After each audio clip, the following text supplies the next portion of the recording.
রাজনীতিতে জামাত ইসলামের যে অবিশ্বাস্য উত্থান, বিশেষ করে আমির জামাত ডাক্তার শফিকুর রহমানের যে ক্যারিশমেটিক লিডারশিপ, তার সংস্কারমুখী এবং ক্যারিশমেটিক লিডারশিপের মধ্য দিয়ে জামাতকে যেভাবে রাজনীতির গভীরে পৌঁছে দিয়েছেন, যেখানে জামাত যাওয়ার কথা ছিল না, কারণ একটা রেজিমেন্টের এবং ক্যাডার ভিত্তিক সংগঠন গণমানুষের সংগঠনে উঠতে পারে না। কিন্তু আমির জামাত ডাক্তার শফিকুর রহমান সেই অসম্ভবকে সম্ভব করেছেন। কিছুদিন পর এটা আপনারা আরো দেখবেন। বিশেষ করে স্থানীয় সরকার নির্বাচন শুরু হলে তার আগে জামাত তাদের গঠনতন্ত্র সংশোধন করবে, সেখানে দেখবেন যে জামাত একদম গণমানুষের দল হয়ে উঠছে। গণমানুষের দল হতে জামাতের যে সাংগঠনিক বাধা ছিল সেটা আমির জামাত ডাক্তার শফিকুর রহমান নেতৃত্বে দূর হয়ে যাচ্ছে। এটা সাংগঠনিক বিশৃঙ্খলা হবে কিছুটা, বাট ক্ষমতা কেন্দ্রিক দল হবে জামাত, ক্ষমতার জন্য পুরোপুরি উপযোগী হবে। তো এক্ষেত্রে স্থানীয় সরকার নির্বাচনে জামাতের বড় ঘাটতি দূর হবে। বিশেষ করে জাতীয় নির্বাচনে প্রার্থীদের যোগ্যতা নিয়ে নানান প্রশ্ন ছিল। বেশিরভাগ জায়গায়, বৃহত্তর বরিশালে বা বিভিন্ন জায়গায়, ময়মনসিংহ অঞ্চলে, অবশ্য ঢাকার প্রার্থীরা খুব যোগ্য ছিল।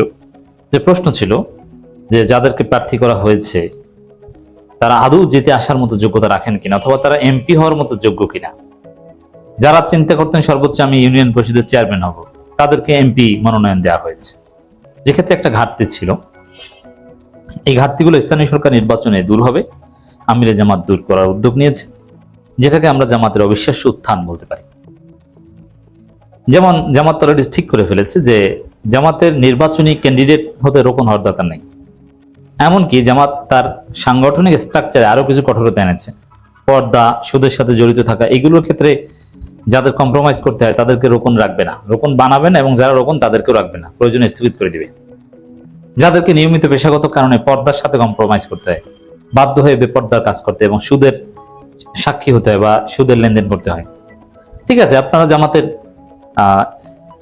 জনপ্রতিনিধি হতে পারবেন, নির্বাচন করতে পারবেন, বাট জামাতের রোকন থাকতে পারবেন না। এই যে সেপারেশন, এবং যুগ যুগ ধরে যেটা অনেকেই বলে আসছে যে জামাতের যে একামতি দিনের যে প্ল্যাটফর্ম, দাওয়াতি প্ল্যাটফর্ম, এটা আলাদা থাকুক। অ্যাট দি সেম টাইম নির্বাচন রাজনীতি, এটা তো আর ওই এত পিউরিটি দিয়ে চলে না, এটা আলাদা করা হোক, কিছুটা ফ্লেক্সিবল করে দেওয়া হোক। একদম হুবহু না করা হলেও ওই কাজটাই ডাক্তার শফিকুর রহমান করছেন একটু অন্যভাবে, যাতে দুই পক্ষই খুশি।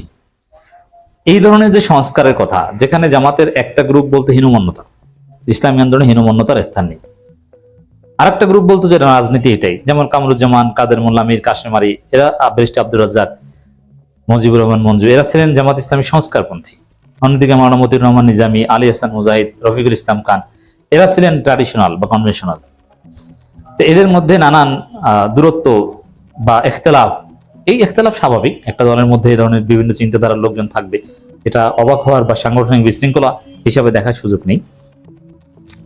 একটা এখতেলাফ ছিল, যে কারণে যারা সংস্কার চাইতো তারা বলতো যে না, এভাবে জামাত চলবে না, এটা পরিবর্তন করেন। আর যারা সংস্কার বিরোধী ছিল তারা বলতো যে যারা সংস্কার চায় তাদের মধ্যে এটা হীনমন্যতা আছে, ইসলামী আন্দোলনে হীনমন্যতার স্থান নেই। কিন্তু ডাক্তার শফিকুর রহমান এটাকে এমন ভাবে ব্যালেন্স করছেন যে কোনো পক্ষই এখানে প্রশ্ন তোলার সুযোগ পাবে না। সংস্কারপন্থী যারা সংস্কার চেয়ে আসছে, আমরা যারা সংস্কারের পক্ষে, আমরা যারা জামাতের ভিতরে এখনো রাজাকারী স্বাধীনতা বিরোধী চিন্তা ভাবনা পালন করেন তাদের বিরুদ্ধে, এবং জামাত ক্ষমতার উপযোগী একটা দল করার পক্ষে, তারাও খুশি, যাতে যার ফলে এবি পার্টির প্রতি আর কোনো আকর্ষণ কারো থাকবে না, সাবেক শিবির সব জামাত হয়ে যাবে, এবং জামাতের মধ্যে ট্র্যাডিশনাল যে অংশটা, তারাও খুশি। এই উভয় পক্ষকে ব্যালেন্স করে একটা কার্যকর সংস্কার আনতে সক্ষম হয়েছেন ডাক্তার শফিকুর রহমান। এটা তার ক্যারিশমেটিক লিডারশিপের একটা ফল। এর ফলে জামাত আরো বেশি গণমুখী হবে, যেটা স্থানীয় সরকার নির্বাচনে বোঝা যাবে।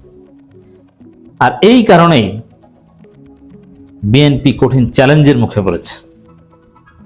এমনকি স্থানীয় সরকার নির্বাচনকে ঘিরে খেলা ঘুরে যেতে পারে। আমি একটা রিপোর্ট বিশ্লেষণ করছি, আমার দেশের স্থানীয় নির্বাচনকে চ্যালেঞ্জ হিসেবে দেখছে বিএনপি। হ্যাঁ, it's a great challenge for BNP. তবে এখানে আরো অনেক হিসাব আছে কেন এটা একটা চ্যালেঞ্জ, এবং এই চ্যালেঞ্জকে ঘিরে কেন রাজনীতির খেলা ঘুরে যেতে পারে, এটা আমাদেরকে বুঝতে হবে। আমরা আগেই বলেছি যে স্থানীয় সরকার নির্বাচন সুষ্ঠু হবে, এটা মনে করার কোনো কারণ নেই। নির্বাচনে ভয়াবহ কারচুপি হবে, সুষ্ঠু নির্বাচন এটা অনেক সুদূর পরহত বিষয়। বর্তমান যে আলামত লক্ষণ রাজনীতির যে বাস্তবতা আমরা দেখতে পাচ্ছি, তাতে নির্বাচন সুষ্ঠু হওয়ার কোনো সম্ভাবনা নেই, ভয়াবহ কারচুপি হবে। বিএনপি যেসব জায়গায় জামাতকে ছাড় দিবে, জিততে দিবে, সেসব জায়গায় জিততে পারবে, আর যেসব জায়গায় জিততে দিবে না সেসব জায়গায় জিততে পারবে না। এর মানে এটা কোনো সুষ্ঠু নির্বাচন হবে না। তবে এটা এতটাই চ্যালেঞ্জ যে সুষ্ঠু নির্বাচন না দিলে সেটা বিএনপি সরকারের পতনের কারণ হতে পারে। কারণ এই নির্বাচন সুষ্ঠু না দেওয়া, কারচুপি করা, নিয়ন্ত্রিত নির্বাচন করা, এর মধ্য দিয়ে কিন্তু আওয়ামী ফেসিবাদ, সেই আওয়ামী ফেসিবাদের পতন হয়েছে। আবারও যদি সেম ঘটনা ঘটে, এটা জনগণ সহ্য করতে পারবে না। তখন বিএনপিকে জনগণ একদম সহজেই আওয়ামী লীগের কাতারে ফেলে দিবে। এটা হজম করতে বিএনপি সরকার পারবে না। তাই বিএনপির যে চিরচরিত স্বভাব নির্বাচনে কারচুপি করা, এবং যেটা করার সম্ভাবনাই বেশি আসছে স্থানীয় সরকার নির্বাচনে, সেটা করলে সেটা বিএনপির জন্য খুবই খারাপ হবে, হজম করতে পারবে না। এটা একটা চ্যালেঞ্জ। আবার যদি নির্বাচনে কারচুপি না করে সুষ্ঠু নির্বাচন হতে দেয়, তাহলে জামাতের অবিশ্বাস্য উত্থান, জামাত জিতে যাবে। আর স্থানীয় সরকার নির্বাচনে জামাত জাতীয় নির্বাচন কিংবা সরকার পরিবর্তনের জন্য যে নির্বাচন হয়, ওই নির্বাচনে জামাতের অনেক ঘাটতি থাকে, দুর্বলতা থাকে। জামাতের এমপি ক্যান্ডিডেট যারা হয়েছেন তারা যোগ্য, আবার অনেক যোগ্য লোক হতে পারেননি, কিন্তু ওভারঅল বেশিরভাগ ক্যান্ডিডেট যোগ্য ছিলেন না, যারা এমপি ইলেকশন লেজিসলেচার হওয়ার যোগ্যতা রাখতেন না।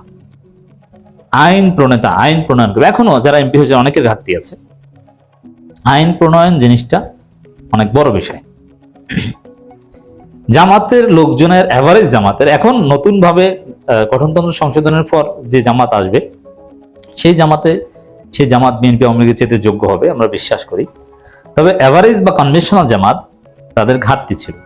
তাদের বেশিরভাগ নেতাদেরকে আমি বলি যে সাংগঠনিক কেরানি, তারা রিপোর্ট, কিছু টাকা পয়সার হিসাব নিকাশ, কিছু ভাউচার ইস্যু করা, নিজেরা দেয়, অন্যের ভাউচারে সাইন করে, রোকন বানায়, এর মধ্যে সীমাবদ্ধ। কিছু লোকজনকে নিয়ে নাড়াচাড়া করে, জেলা আমির বা থানা আমির, এদের দৌড় হচ্ছে এই পর্যন্ত। কিন্তু সব শ্রেণী পেশার মানুষ, মাদক ব্যবসায়ী থেকে শুরু করে মাস্তান, সবাইকে ডিল করার যে রাজনীতি, এই কোয়ালিটি জামাতের অধিকাংশ নেতার ছিল না। যার ফলে